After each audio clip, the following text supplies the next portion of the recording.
आज 11 नवंबर है।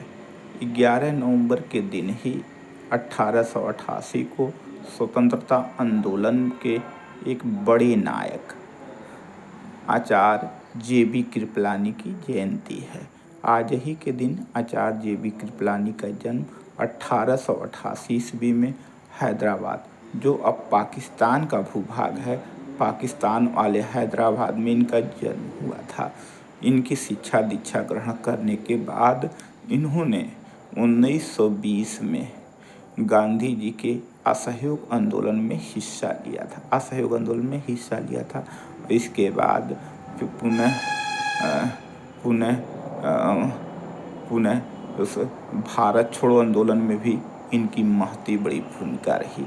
और इसके साथ साथ जब 1947 में भारत देश जब स्वतंत्र हुआ तो उस समय का सत्ता का हस्तांतरण जब चल रहा था तो उस समय कांग्रेस के अध्यक्ष थे। यानी कहने का मतलब है आज़ादी के समय जे.बी. कृपलानी, जीवट राम दौलत राम कृपलानी कांग्रेस के अध्यक्ष थे।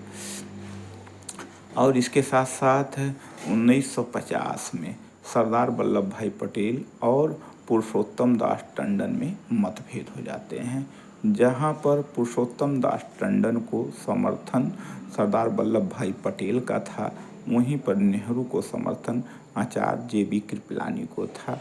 और 1950 के चुनाव में जीत पुरुषोत्तम दास टंडन की होती है, जिसके बाद नेहरू से उनके मतभेद होने के बाद उन्होंने इस्तीफा दे दिया था और प्रजा सोशलिस्ट पार्टी का गठन किया था। पुरुषोत्तम दास टंडन इसमें विजयी होते हैं और इसको त्याग पत्र दिया। इसके बाद जे.बी. कृपलानी ने सोशलिस्ट पार्टी का गठन किया था और सोशलिस्ट पार्टी के बैनर तले आज़ादी के बाद इन्हें संघर्ष किया था। और इनका 1975 के दशक में जब पूरे देश में समग्र क्रांति का नारा चल रहा था तो उस दौर में भी जयप्रकाश नारायण के साथ श्रीमती इंदिरा गांधी के खिलाफ एक समग्र क्रांति का इन्होंने आह्वान किया था। और 1982 में इनकी डेथ हो जाती है। आचार्य जे.बी. कृपलानी स्वतंत्रता आंदोलन में गांधी जी के अत्यंत करीबी थे। पुनः बाद में नेहरू और पटेल के मतभेदों के बाद इन्होंने कांग्रेस से त्यागपत्र देकर सोशलिस्ट विचारधारा को अपनाया और एक बड़े चिंतक, शिक्षाविद, और उसके बाद इन्होंने पर्यावरण के संरक्षण में अभूतपूर्व काम किया। यानी आचार्य जे.बी. कृपलानी एक पर्यावरणविद, स्वतंत्रता सेनानी, गांधी जी के अनन्य सहयोगी के रूप में हम उनको याद करते हैं। और स्वतंत्रता के समय आचार्य जे.बी. कृपलानी कांग्रेस के अध्यक्ष थे।